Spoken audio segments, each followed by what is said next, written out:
Vamos lá, então, boa noite, sejam bem-vindos, bem-vindos a todas as pessoas aqui presentes no sétimo encontro da segunda edição do curso de Educação Permanente, a ética no cotidiano do trabalho do assistente social, de assistentes sociais.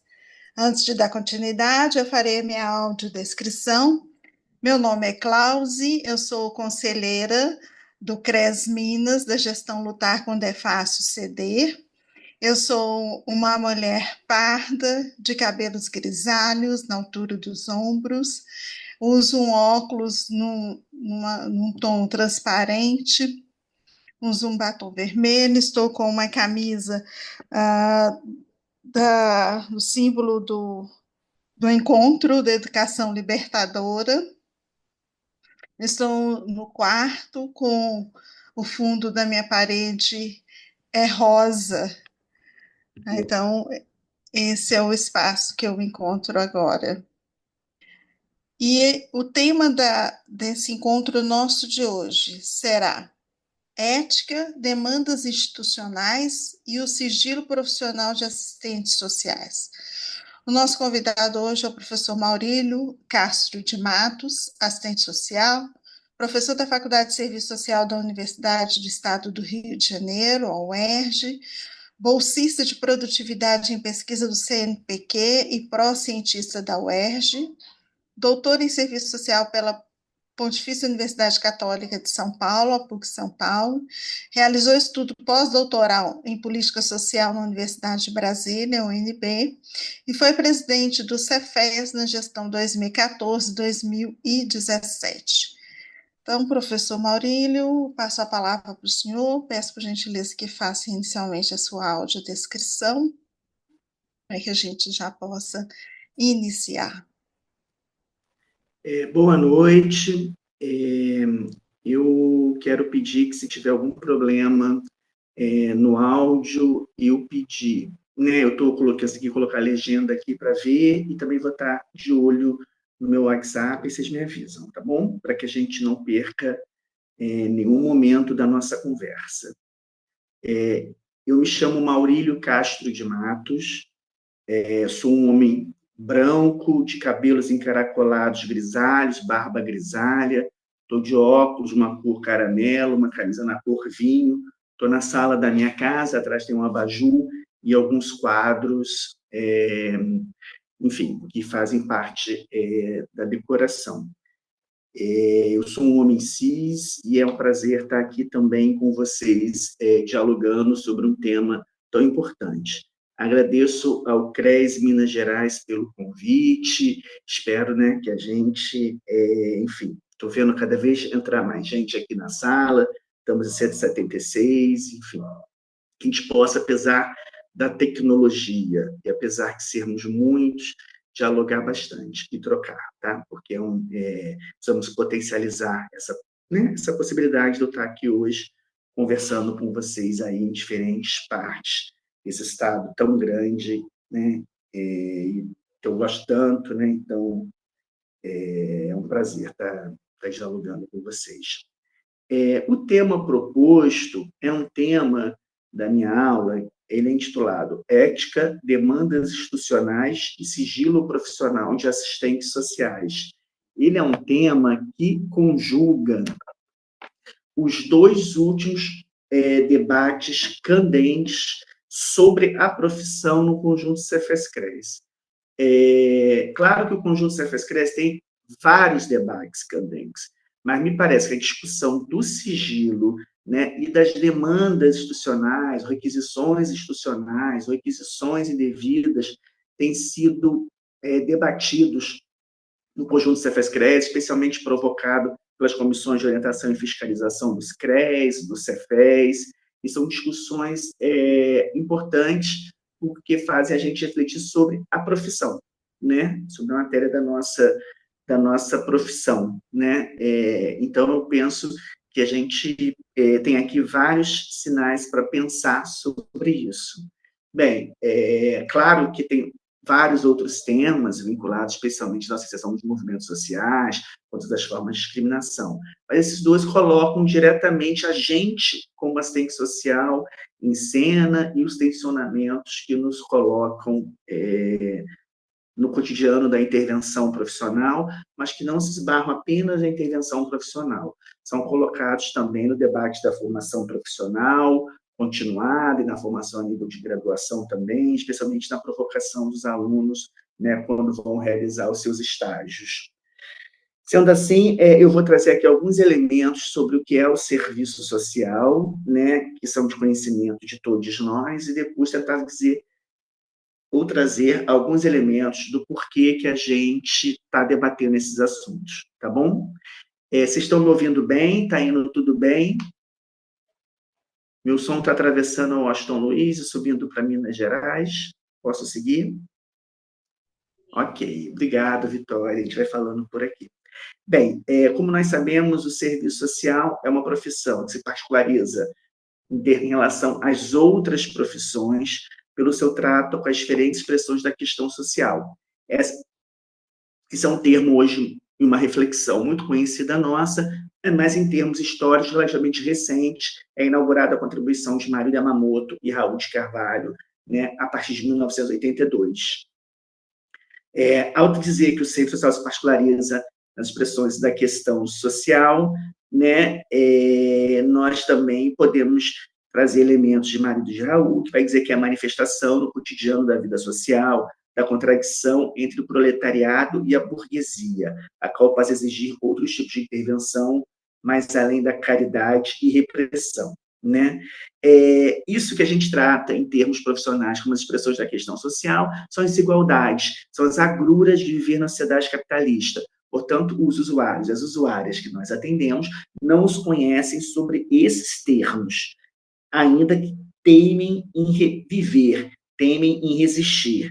Por isso que Maria Yamamoto, em 98, numa reflexão mais à frente, disse que é uma expressão de resistência e rebeldia da classe trabalhadora. Eu disse que a população que a gente interage não reconhece os termos pela desigualdade social, muito menos como expressão da questão social. E é um pouquinho mais que isso, né? Muitos dos usuários que nós atendemos, né, procuram a instituição onde nós trabalhamos em busca de um serviço, né, de um direito, mesmo que muitas das vezes não seja reconhecido ainda por ele, por ela, ou pessoas não binárias, como um direito. Muitas das vezes identificam que está na caneta do assistente social, na sua definição, o acesso ou não a um benefício, a um direito, ou mesmo uma visita fora de horário, pensando a área da saúde, né?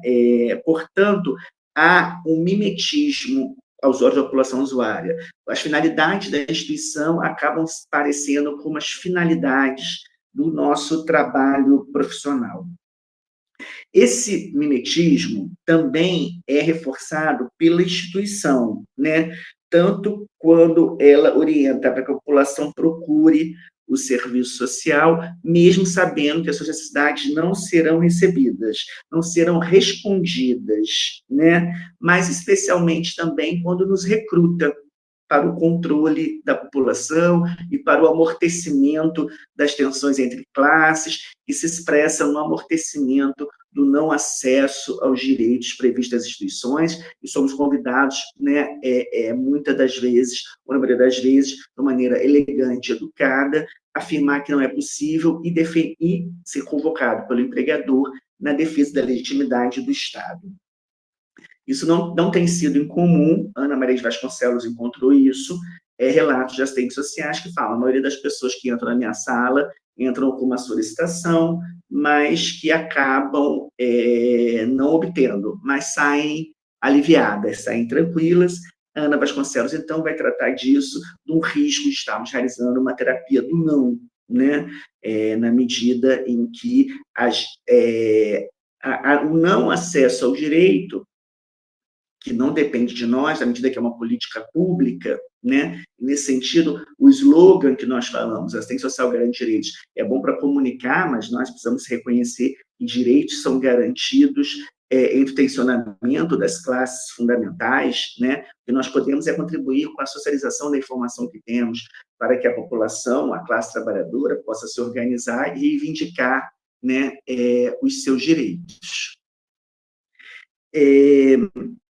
Por isso que o serviço social vai trabalhar na contradição, né, sempre, né, entre as requisições do empregador, né, e, ao mesmo tempo, as requisições da população que atende, né, a classe trabalhadora.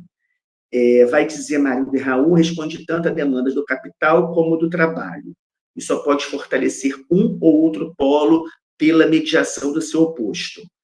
O serviço social participa tanto do mecanismo de dominação, exploração, como, ao mesmo tempo, pela mesma atividade, da resposta às necessidades de sobrevivência da classe trabalhadora e da reprodução do antagonismo nesses interesses sociais. Reforçando as contradições, constitui o motor básico da história.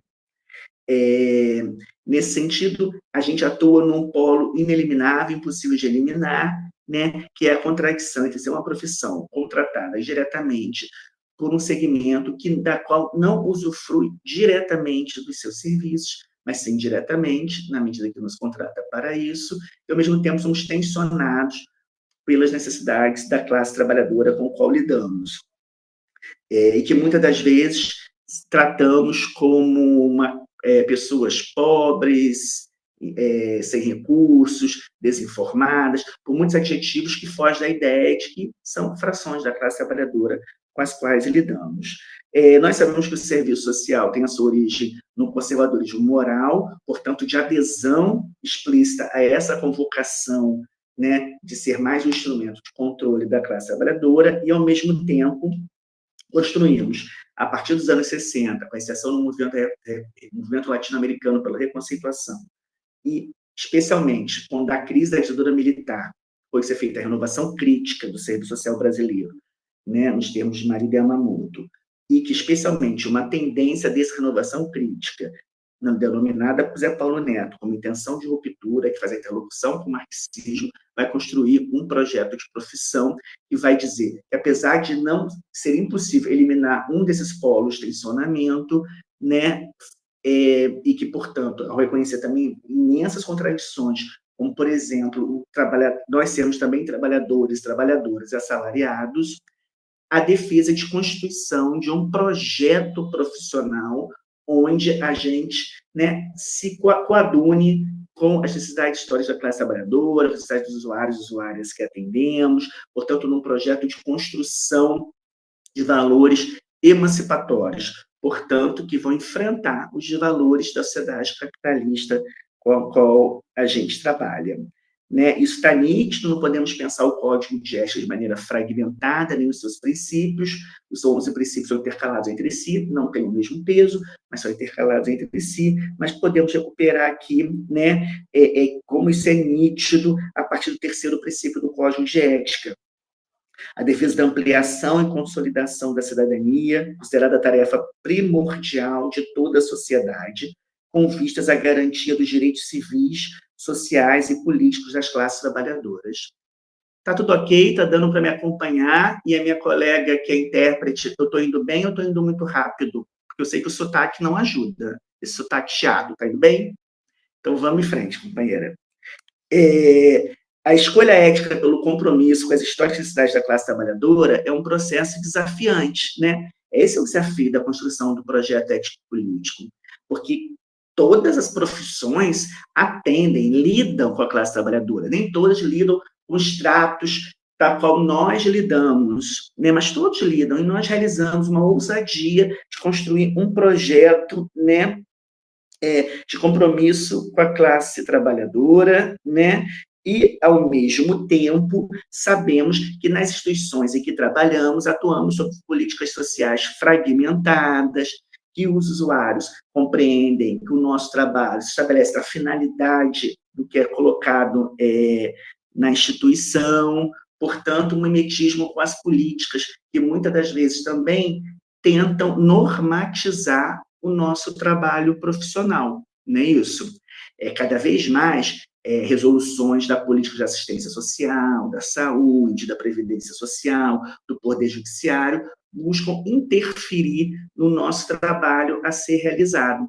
Esse, me parece, é um desafio contemporâneo, porque o serviço social foi regulamentado como profissão liberal, né? Isso nos possibilita várias conquistas, como a instituição de órgãos de defesa da profissão, como o CRES Minas, como todos os CREs, estabelecimento de uma deontologia, de um código de ética, portanto, estabelecimento de um tribunal para julgá-los, que é o nosso conjunto, né? Várias prerrogativas que nos possibilitam isso. E, em geral, há uma confusão, porque se associa liberal a profissional autônomo, né? E o profissional autônomo, sim, é aquele que recebe. Então, tá bom, obrigado, Cláudia. Eu estava falando do desafio, né, da gente trabalhar com um compromisso com a classe trabalhadora e, ao mesmo tempo, o desafio de ter um trabalho é, inserido nas políticas sociais fragmentadas, onde usuários e usuárias nos procuram, né, muitas das vezes sem compreender e a culpa não é deles, naturalmente, sem compreender a profissão como um todo e estabelecendo em nós a resolução de questões que estão fora do alcance da profissão na medida em que a gente há um mimetismo entre as nossas ações e o trabalho da instituição. Eu estava falando também de que cada vez mais as instituições estão buscando interferir no nosso trabalho profissional e estava ressaltando de que a gente, por ser uma profissão liberal, diferenciando de profissão autônoma, né, porque é o estranhamento nosso, mas com profissão liberal, nos possibilita também uma relativa autonomia, né, a forma de conduzir por quais meios o trabalho é desenvolvido. Me parece que é aí que está uma interferência mais recente do trabalho de assistentes sociais. Porque, de fato, hoje existem normatizações que buscam interferir e ditar de qual maneira e de que forma devem trabalhar assistentes sociais. Eu acho que nisso está um dos elementos para a gente estar debatendo demandas institucionais, estar debatendo sigilo, né, de um tempo para cá na profissão, estarmos aqui nesse momento, né.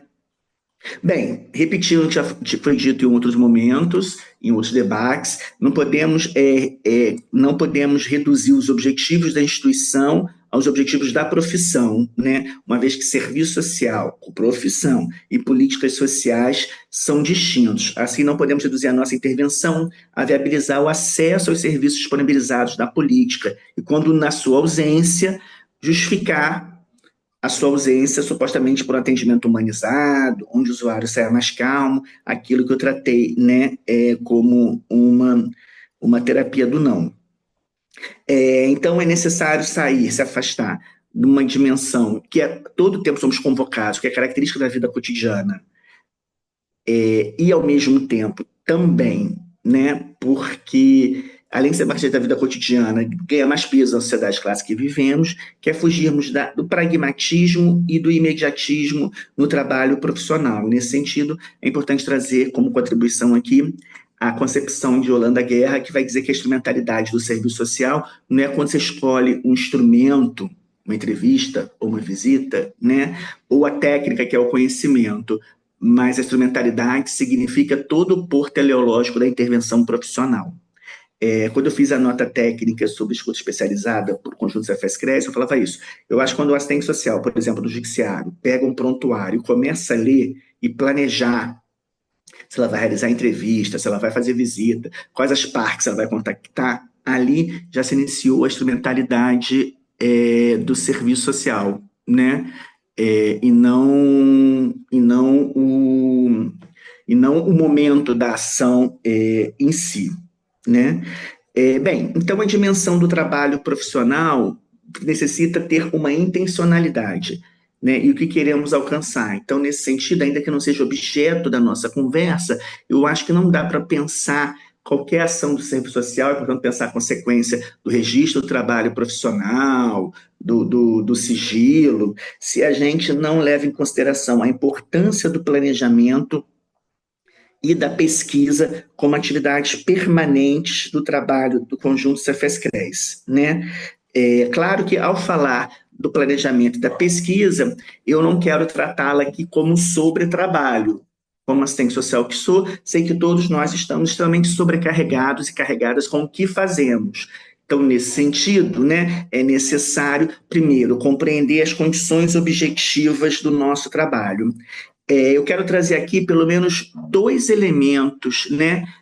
A primeira é trazer o elemento que está na pesquisa sobre o perfil dos assistentes sociais, que mostra que majoritariamente o nosso trabalho se dá no serviço público, mas não necessariamente pelo vínculo consagrado na Constituição Federal de 88, pelo regime estatutário.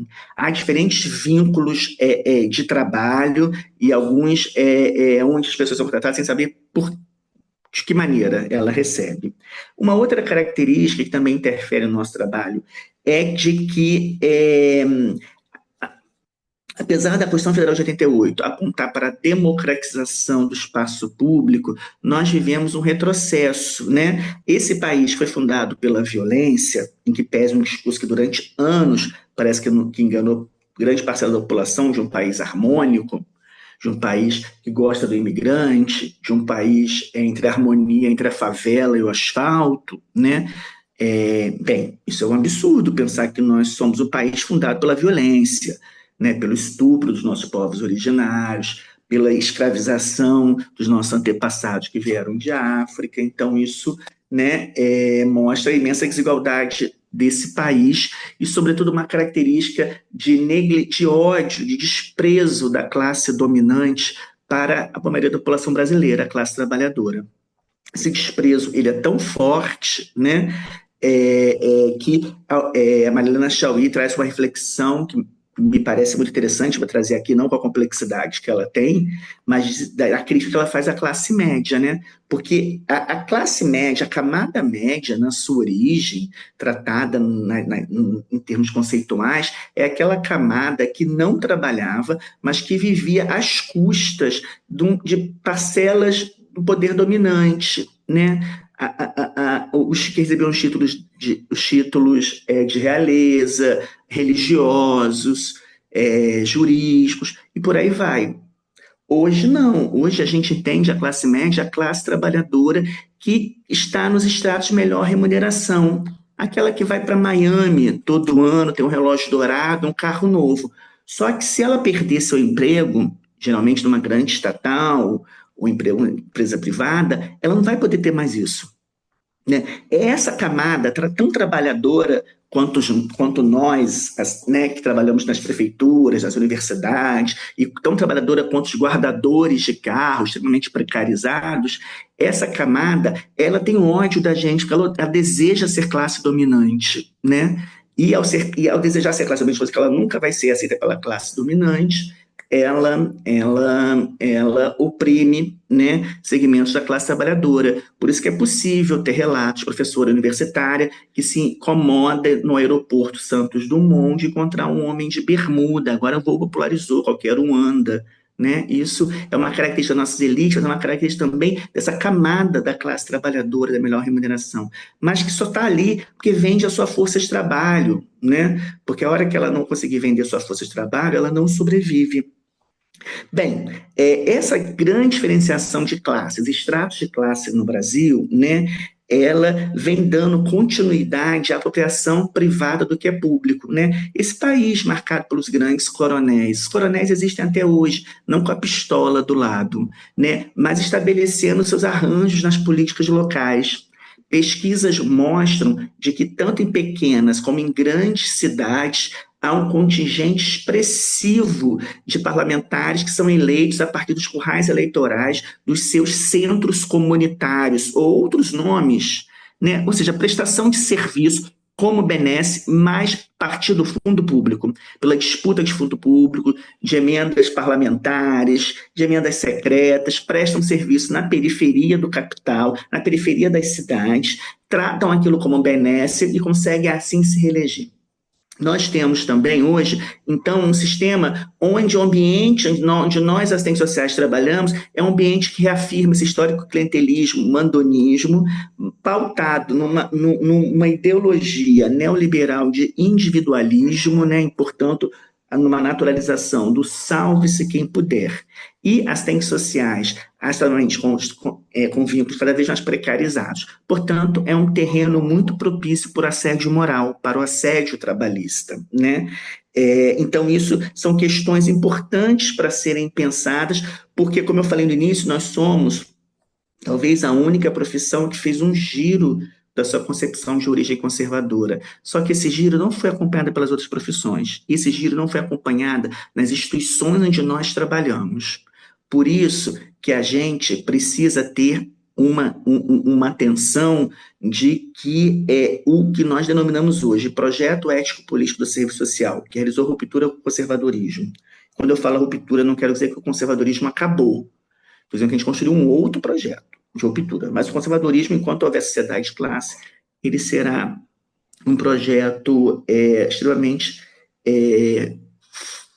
fundamental, né? Porque nós vamos construir um outro projeto. E nós atuamos hoje, trabalhamos em cenários muito distintos desse. Então, por isso que o projeto ético-político, ele é um projeto primeiro que ele só tem aqui no Brasil, então ele é nosso, ele não é uma importação, ele não é um delírio, ele é uma realidade construída aqui na ruptura com o conservadorismo, mas ele vai se materializar em condições objetivas.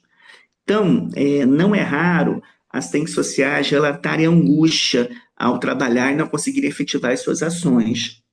É porque, muitas das vezes, essas angústias expressam que o assistente social entende que depende exclusivamente dele. Se ele fosse muito competente, se ela fosse muito incrível, se ela tivesse, sabe, lido tudo, ela resolveria as questões. A gente não pode cair nessa balela, porque nenhuma profissão é responsável por, por dar conta das desigualdades sociais da sociedade capitalista. Então, não quero com isso dizer para vocês desligarem hoje o canal. O Maurílio falou que não tem o que fazer, que é assim mesmo. Não, nem quero dizer com isso que vocês acham que a gente pode, cada um sozinho, dar conta desse projeto. O marido já nos alerta nisso há bastante tempo, para não cairmos nem entre o fatalismo e nem o messianismo, né? Isso é muito importante para a gente estar pensando. Então, o projeto ele é uma intencionalidade que vai ser materializado em condições objetivas, mas uma coisa fundamental é que competência não é mérito individual.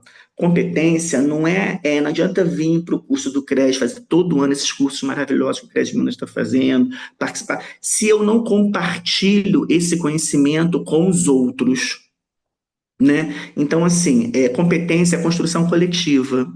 A gente tem que provocar os colegas, tem que fazer projetos de intervenção, projetos de equipe, reunião de equipe, pesquisa conjunta, porque nós não trabalhamos isoladamente. Eu não sei vocês, mas tem colega, não sei se vocês tiveram essa experiência, mas eu tive, tem coleguinha que atrapalha o nosso trabalho. E a gente precisa conquistá-lo para a nossa perspectiva. Então, é muito importante, né? Então, por isso eu quero dizer, é bom estudar, mas a consequência do nosso trabalho se dá quando aquela reflexão e aquela intervenção faz parte de um coletivo, né, de um projeto, né, como um todo. E considerando que o meio que a gente está trabalhando, como eu estou dizendo, ele não é dos mais favoráveis. Eu ressaltei aqui a cultura histórica do Brasil, da formação sócio-histórica, mas também podemos falar dos impactos do neoliberalismo, da contra-reforma do Estado, da reestruturação produtiva, né, que vão colocar diferentes questões para o nosso trabalho profissional. Eu penso que é a partir desse chão do trabalho profissional que nós temos sido provocadas e tensionadas sobre a questão do sigilo, né? A mim tem me chegado vários exemplos, eu vou trazer alguns elementos aqui sobre a reflexão do sigilo, como a existência de locais de trabalho, de salas de atendimento para a população usuária, sem uma arquitetura que garanta o sigilo profissional. realização de entrevistas sem a garantia do sigilo, seja mediada por tecnologias da informação, seja, por exemplo, com gravação, seja pelo ponto eletrônico, porque mesmo que com a atualização da Lei 13.431, com a escuta especializada, depoimento especial, né, não ficou escrita qual profissão iria realizar esses procedimentos. Mas, na realidade, isso é fruto da nossa luta, nossa e dos psicólogos, a lei não diz. Mas nós temos registro de vários concursos para tribunais de justiça, onde já se coloca uma atribuição à realização do depoimento especial. E, portanto, né, o depoimento especial implica, em algumas experiências, o uso do ponto no ouvido, perguntas realizadas por quem está fora daquele procedimento, né? Por aí vão várias exemplos. A gente pode pensar sobre entrevistas realizadas com acesso à tecnologia sem a garantia do sigilo profissional, o trabalho em instituições de confinamento, né, sejam das chamadas, entre aspas, medidas socioeducativas. Eu falo entre aspas porque eu defendo as medidas socioeducativas, mas na realidade muitas delas são cumpridas em instituições análogas a prisões, como também instituições, relatos de tortura em presídios, como lidar com isso. A requisição para que as assistentes sociais atuem produzindo provas, né, na produção de provas, que atuem também como testemunhas em processos, ou mesmo a requisição para acesso aos prontuários, né, com requisição de cópia mediante exigência do poder de polícia e do poder judiciário, né? Eu penso que aqui estão colocadas questões, né, para a gente estar pensando a relação entre demandas institucionais e a questão do sigilo profissional, tema da nossa conversa, tá bom?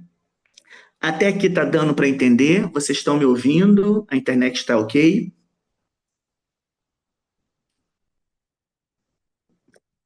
Obrigado, Rafaela. Obrigado, Cida. Bem, eu vou trazer agora. Obrigado, Fabiana. Eu vou trazer agora alguns elementos, né, sobre o sigilo profissional no Código de 1993, né? Primeiro, que a gente não pode pensar o sigilo profissional separado da concepção ética posta no nosso código. Isso é fundamental, né? Então a gente precisa pensar que o sigilo não se dá abstratamente, né? O sigilo ele tem vinculação direta com valores e os valores, né, são eleitos pelo Código de Ética, pelo projeto, né, a ser colocado. Então, o nosso Código de Ética tem como valor central a liberdade e as demandas políticas a ela inerentes, autonomia, emancipação e plena expansão dos indivíduos sociais. Consequentemente, assume a defesa dos direitos humanos, da democracia, da cidadania e da justiça social, comprometidas com a erradicação de todos os processos de exploração, né? Isso tudo se materializa numa profissão empenhada, portanto, na eliminação de preconceitos, pluralista e sintonizada com as necessidades históricas da classe trabalhadora. Vocês vejam que o tempo todo eu falo necessidades históricas da classe trabalhadora como valores, porque um dos limites do Código de 86 é que ele fez um compromisso com a classe trabalhadora, e a classe trabalhadora como si, ela é diversa, né? Agora, quando a gente fala de necessidades históricas da classe trabalhadora, a gente está falando, né, dessa classe que luta contra o capital, né? Mas dentro da classe trabalhadora existem diferentes projetos, inclusive conservadores. Por isso que a vinculação tem que ser com valores, com as lutas históricas, né? E não com a classe em si, de uma maneira solta. Então, minha gente, o sigilo, ele segue a mesma estrutura do Código de Ética, de compromisso com a profissão. Então, o sigilo, a primeira coisa é que o sigilo, no nosso código, ele serve para defender a profissão. E esta profissão, ela tem um compromisso com as necessidades históricas da classe trabalhadora. Então, é a partir da relação com os usuários, as usuárias, entendidos como classe trabalhadora, que o sigilo se materializa. O sigilo não serve diretamente para nos proteger, mas nos protege quando nós construímos uma intervenção profissional de compromisso com a classe trabalhadora. Então, a gente vai dizer, não posso interferir tais ações e passar tais informações pelo compromisso com a população que eu atendo. e não para me salvaguardar. Isso é uma consequência, tá bom? Ao entendermos, né, que o sigilo se origina no direito à população a ter a sua privacidade preservada, né, podemos também compreender que, assim, ao ter esse compromisso com a preservação da privacidade do usuário, e se eu entendo que isso é uma necessidade amplamente justificada, eu também estou automaticamente protegido pela questão do sigilo, né? Mas, se, mas eu quero ressaltar aqui uma coisa importante. Não é toda informação que o usuário ou a usuária nos fala que você é garantido como sigilosa, né? Por isso que é importante a competência profissional. E por isso que para falar de sigilo eu falei, ó, precisamos planejar, precisamos pesquisar, estamos permanentemente atualizados e atualizadas, porque no nosso processo de intervenção precisaremos identificar quais são as informações sigilosas e que, portanto, devemos não expô-la a outros sujeitos que não, né, que não tenham nada e que não possam nada fazer por aquela informação, né? Mas podemos lembrar também que o trabalho em equipe é uma questão muito importante, consta inclusive no nosso código de ética. Então, já que nós não trabalhamos isoladamente, a maioria ou totalidade da classe trabalhadora, precisamos reconhecer que nem toda informação é sigilosa. E também acrescenta o fato de que, para ter acesso a informações sigilosas, é importante, na maioria das vezes, uma relação de confiança. E confiança vem com o tempo. E a maioria das pesquisas vem mostrando que é comum no trabalho de assistentes sociais um único atendimento à população usuária, né?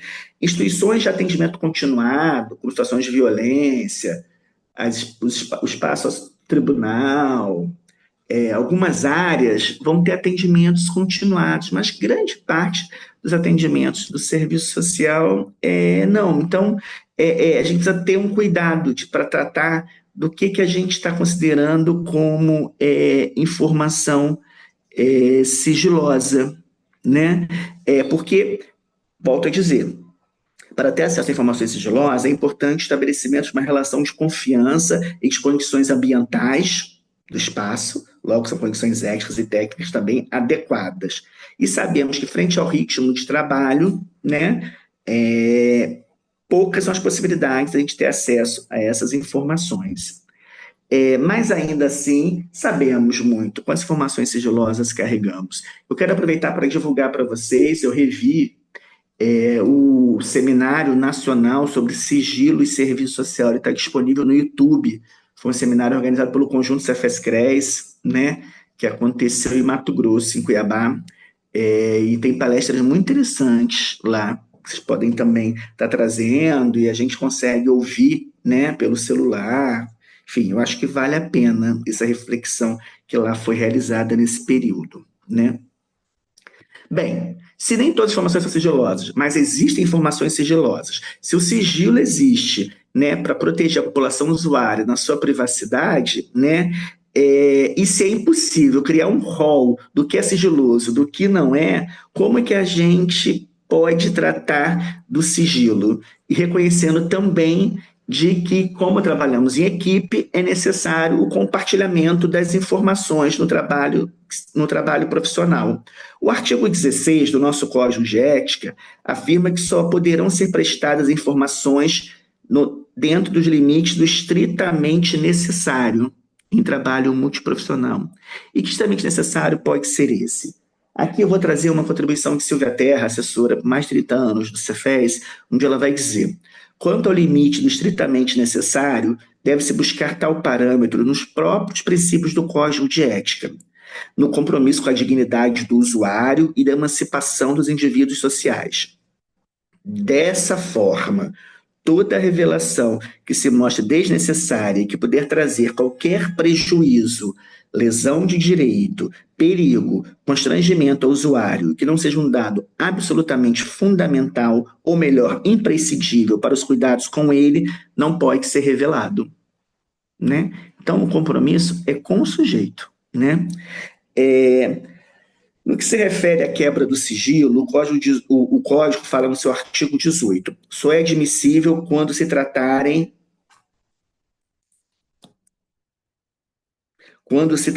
de situações cuja gravidade possa, envolvendo ou não fato delituoso, trazer prejuízo aos interesses do usuário, de terceiros e da coletividade. Então, também não é uma compreensão de compromisso individual apenas com o sujeito, mas pensando na coletividade como um todo, né?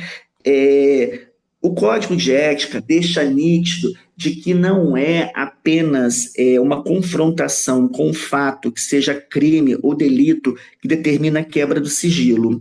Né? Então, esse imperativo nos coloca distantes de qualquer poder análogo de policiar. E como afirma o parágrafo único seguinte, a revelação será feita dentro do estritamente necessário, que é em relação ao assunto revelado, quer ao grau e ao número de pessoas que dele tomar conhecimento. A Lúcia Barroco, né, referência que abriu o curso com vocês, ela diz, o código não pode prever todas as situações, e cada caso deve ser avaliado de acordo com os pressupostos e valores do Código de Ética, sugerindo-se que a avaliação seja feita coletivamente pela equipe profissional. Até para a quebra do sigilo é importante uma discussão de projeto em equipe. Competência, volto a dizer, construção coletiva, não é mérito individual. Se nós temos um projeto escrito, se nós temos uma dimensão investigativa na intervenção profissional, nós conseguiremos lidar melhor, né, com esses momentos, que são momentos de dilemas éticos. Se nós temos essa substância, esse conteúdo de uma construção coletiva, teremos menos dilemas éticos e teremos mais segurança no debate com a nossa profissão. Um código de ética como todos, não pode prever uma lista, um rol do que pode ser quebrado, né? Mas o nosso já traz uma direção. Podemos pensar como uma bússola, que é o compromisso com a dignidade dos usuárias e a sua emancipação, e a competência, entendida, né, como ação coletiva e não individual, né? Por isso, sugere Lúcia Barroco, né, que o debate possa ser realizado com a equipe. Pensando naqueles exemplos, né, que eu trouxe no início, eu vou dialogar com alguns elementos, muitos deles conquistas do conjunto Cefes-CREAS, claro que conquistas muitas das vezes também tensionadas, né, por posicionamentos contrários e às vezes sustadas.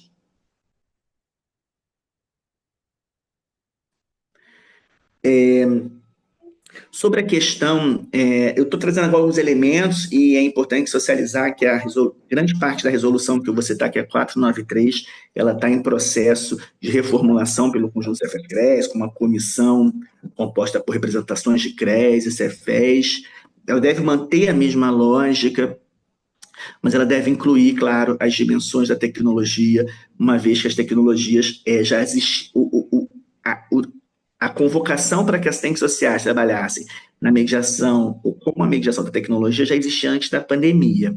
Já existia no Tribunal de Justiça, em São Paulo, uma aluna minha estudou várias resoluções, várias orientações, a própria Previdência Social, inclusive a Previdência Social dizia que o assistente social poderia trabalhar remotamente, ele teria que comprovar uma produtividade, ter uma carga horária X, na medida que era um privilégio trabalhar em casa, e nós sabemos, quem trabalhou em casa, o quanto que esse privilégio ele é uma farsa, né?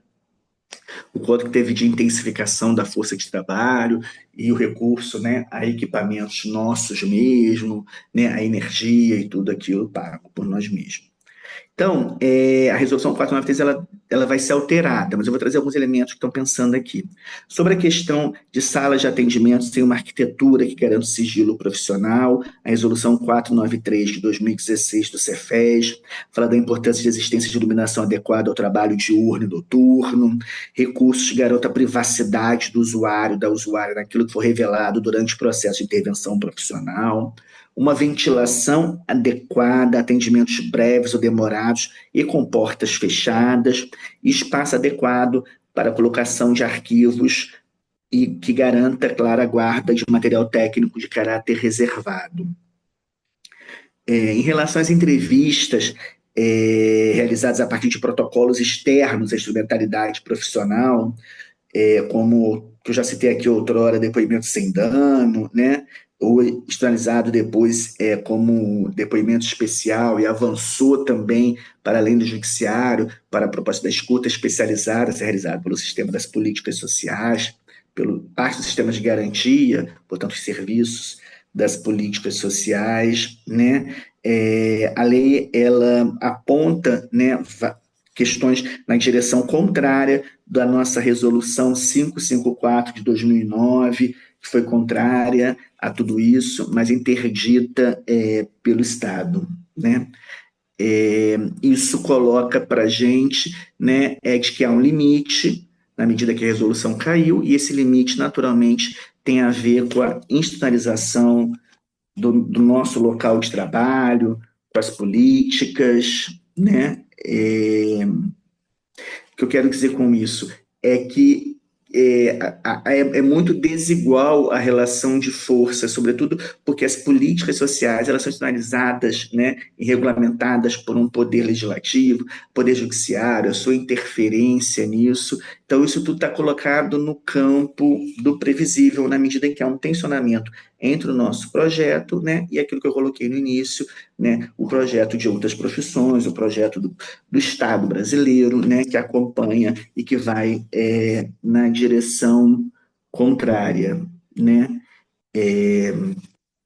Uma outra, mas eu penso que o Cefes e o conjunto tem material de subsídio para isso, né? Para o debate, né? Penso aqui na nota técnica sobre depoimento especial, elaborada por Daniela Muller, Tânia Diniz, onde elas fazem várias críticas ao Poder Judiciário, então elas podem ser incorporadas ao debate, ainda que elas não tenham o peso da lei, mas elas podem ser incorporadas na nossa, no nosso linguajar, na nossa relação com os outros colegas, né? E até numa crítica mesmo, mesmo que tenhamos que fazer, mas num posicionamento, no alicerce mais crítico para esse enfrentamento, né?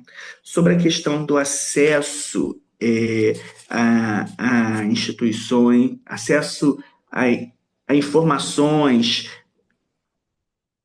que as assistentes sociais têm ao trabalhar em instituições com violação de direitos humanos. Isso é comum, não sei se é comum, mas relatam, né, no espaço ocupacional, na prisão, exemplo de torturas, né? É importante ressaltar que não é o sigilo que vai nos acalmar nisso, né?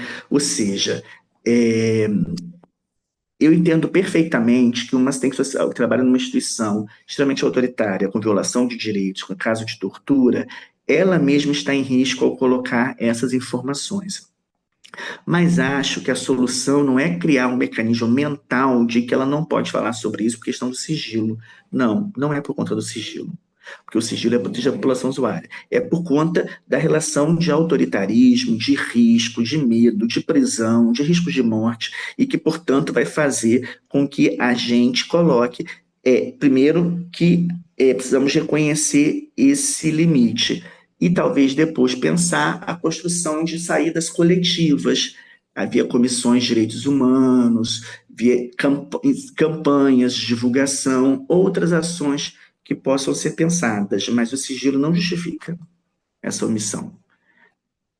A omissão pode ser justificada por outros motivos, e aí precisamos reconhecê-los como tal e buscar estratégias, lembrando também que não somos guerreiras nem missionárias e que também trabalhamos e, portanto, vendemos a nossa força de trabalho. Isso tudo vai ser pensado conjuntamente, tá bom? Mas é só para a gente não se agarrar a uma ilusão, que não nos ajuda depois. Professor, 10 minutos. Ok, obrigado. Estamos chegando lá. Um outro ponto é a requisição para que as assistentes sociais produzam provas, né? Isso que estatuem como testemunhas em processos. Isso são desvirtuações das atribuições profissionais, isso interfere na nossa autonomia, interfere na relação de confiança e, sobretudo, traduzem uma impressão de assistentes sociais como fiscalizadores, como arautos da verdade, né? Nesse sentido, a resolução 559 também suspensa, vedava a participação na condição de testemunha. Entretanto, o artigo 20 do Código de Ética continua vedando a nossa participação. Então, esse também pode ser um espaço de disputa. No que se refere aos prontuários, uma coisa interessante é que, veja bem, eu trabalhei por 23 anos na intervenção profissional, 4 anos no Conselho Tutelar, 20 na saúde, e nunca conheci um prontuário eletrônico. Para mim, eu costumo dizer isso, é igual a música do Zeca Pagodinho. Sei que existe caviar, ouço falar, mas não sei o que é.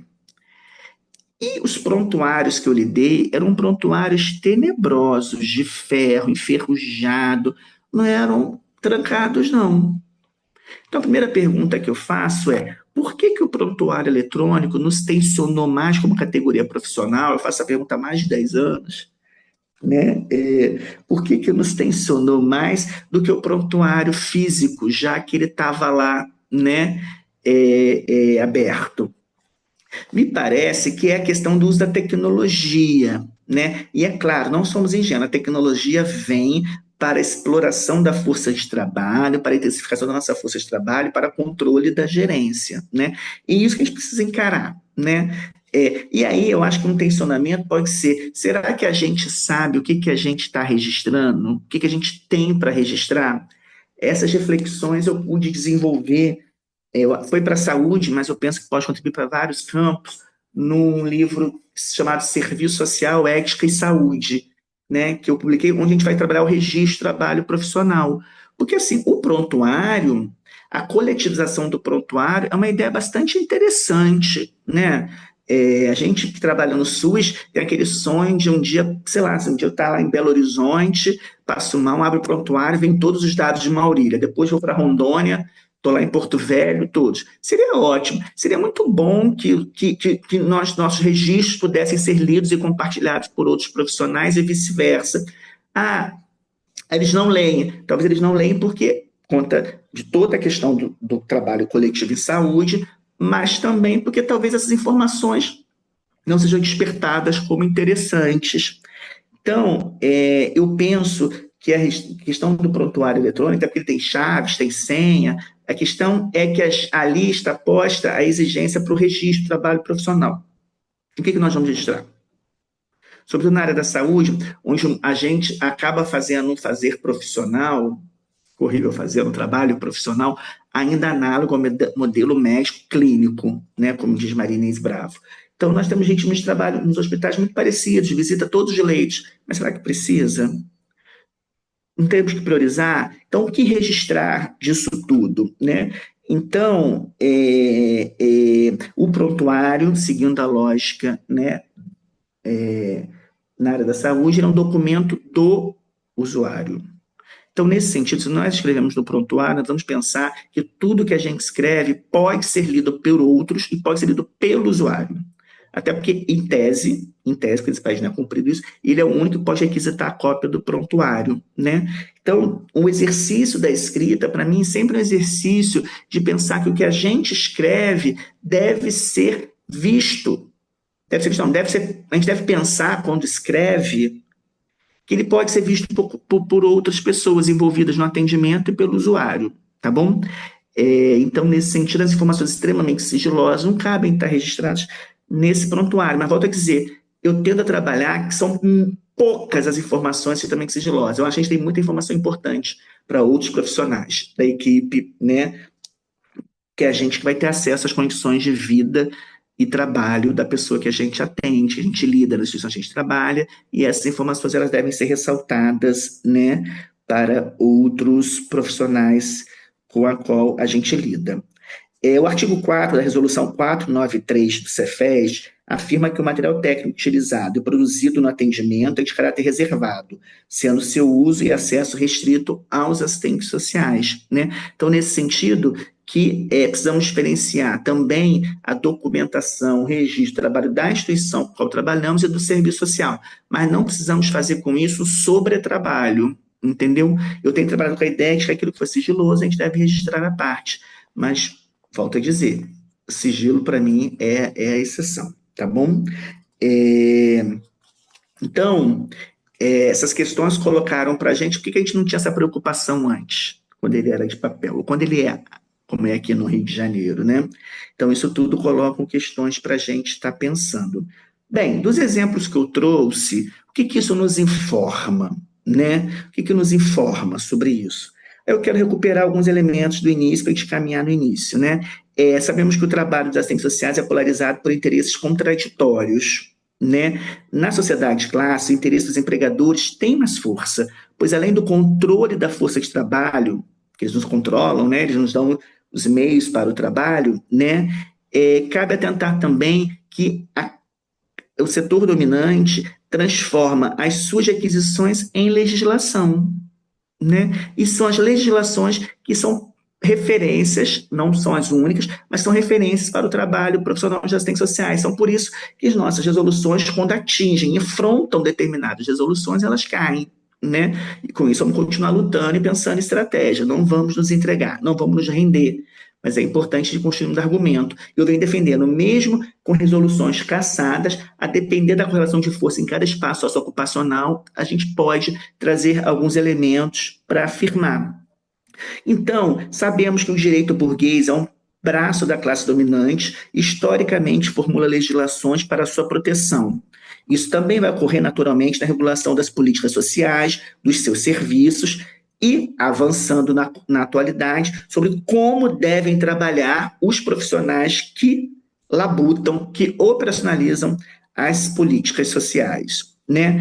O serviço social, ao ser considerado uma profissão liberal, possui algumas prerrogativas, como eu trouxe aqui, a exemplo de deontologia, código de ética, órgão de fiscalização profissional.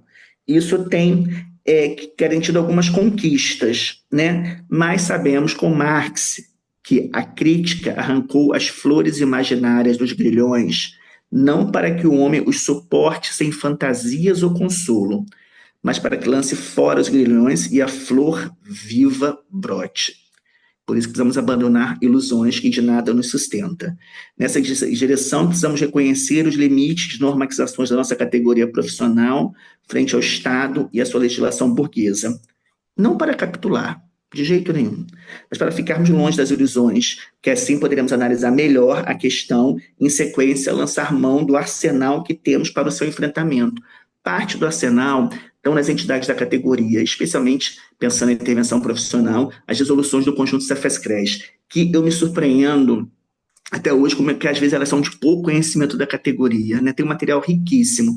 Para vocês terem uma ideia, a nossa referência de todos nós, Mário Yamamoto, está desenvolvendo um projeto de pesquisa só estudando os Cefes Manifesta e como que eles dão resposta, né, para várias bandeiras políticas, né? Ela não vai pegar sequer as resoluções. Apenas o Cefes Manifesta vai mostrando como tudo isso é uma contribuição e precisava ser um acúmulo da categoria, né? Então, me parece que o debate sobre o sigilo profissional expressa uma disputa. Disputa é essa, posta nas demandas institucionais, que são de empregadores, mas também são de colegas de trabalho, para o acesso a informações que nós detemos sobre a classe trabalhadora. A disputa se dá nas informações que temos, a disputa se dá, inclusive, na direção das orientações que vamos prestar, e por isso o controle. Para mim, é uma prova viva de que o projeto ético-político do serviço social tem uma materialidade. Vira e mexe, alguém, extremamente conservador em geral, nos pergunta qual a materialidade.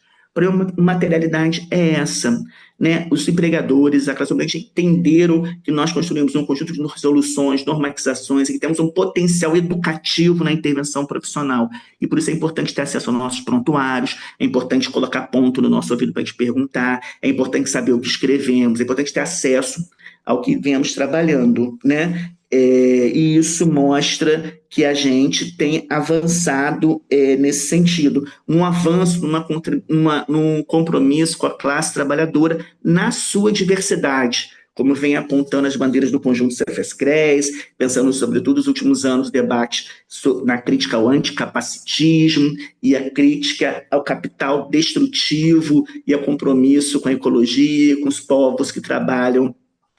Todos nós sobrevivemos à natureza, mas especialmente os povos que trabalham diretamente com a natureza desse país, portanto, justiça ambiental é justiça social, né?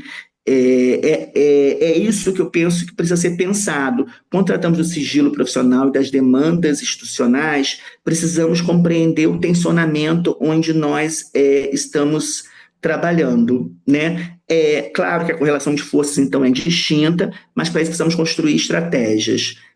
Quando eu penso no registro das informações, precisamos pensar em estratégias para garantir o sigilo, que é o sigilo, o compromisso com tudo aquilo que possa expor o usuário, classe trabalhadora, sujeito de direitos, né? Não é possível pensar uma norma também para tudo isso, mas o Código de Ética nos dá aquele norte que foi tratado aqui. Compromisso com a emancipação da classe trabalhadora e, portanto, tudo que expõe o usuário em sua integridade precisa ser registrado em documentos que não corram o risco de ser acessado por quem não está envolvido no trabalho realizado junto a este.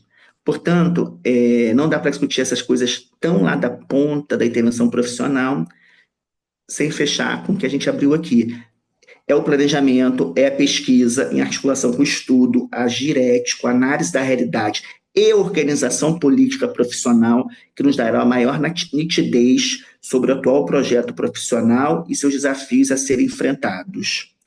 A exemplo das questões do que tratamos aqui, do sigilo e das demandas institucionais, que passa, na minha opinião, pelo tensionamento ao acesso às informações e ao controle do trabalho que temos realizado. Isso tende a permanecer, precisamos ir pensando estratégias coletivamente, tá bom? Obrigado, não sei se eu passei do tempo, Klaus, e estou aqui agora à disposição de vocês.